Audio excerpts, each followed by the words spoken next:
Balochistan assembly ఆమోదం తెలిపిన ఉగ్రవాద వ్యతిరేక చట్టం 2025పై స్థానిక పౌరులతో పాటు మానవ హక్కుల సంఘాల నుంచి తీవ్ర వ్యతిరేకత వ్యక్తమవుతుంది.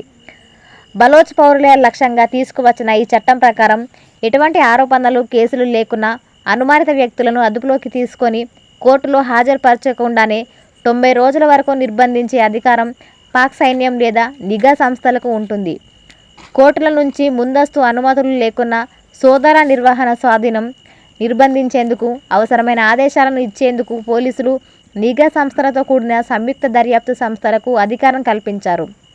కేవలం అనుమానాస్పదం ఆధారంగానే అరెస్టులు చేసే వీలు కల్పించడంపై పౌర సమాజం నుంచి తీవ్ర స్థాయిలో వ్యతిరేకత వస్తుంది. ఈ చట్టం ద్వారా పౌరులు న్యాయరక్షణ లేకుండా పోతుందని గతంలో నీడచాటున జరిగే ఇటువంటి చర్యలను ప్రస్తుతం చట్టబద్ధం చేశారని న్యాయ నిపుణులు, మానవ హక్కుల సంఘాలు హెచ్చరిస్తున్నాయి.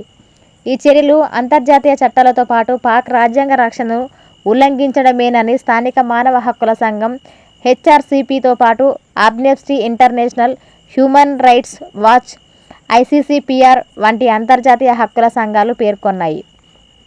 నిర్బంధాలు, అదృశ్య సంఘటనలు అనేవి బలోచిస్తాన్ను ఏళ్లుగా వెంటాడుతున్నాయి. కనిపించకుండా పోయిన తమ వారి కోసం అనేక కుటుంబాలు ఏళ్లుగా వెతుకుతూనే ఉన్నాయి.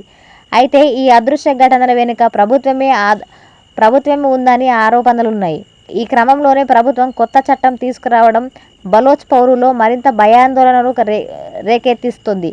ఈ పరిణామాలను మానవ హక్కుల సంస్థ బలోచ్ యాక్టేజ్ కమిటీ స్పందిస్తూ ఈ చట్టంలోని నిబంధనలు వ్యక్తిగత స్వేచ్ఛ, ఏకపక్ష నిర్బంధం నుంచి రక్షణను ఉల్లంఘిస్తుందని మండిపడింది.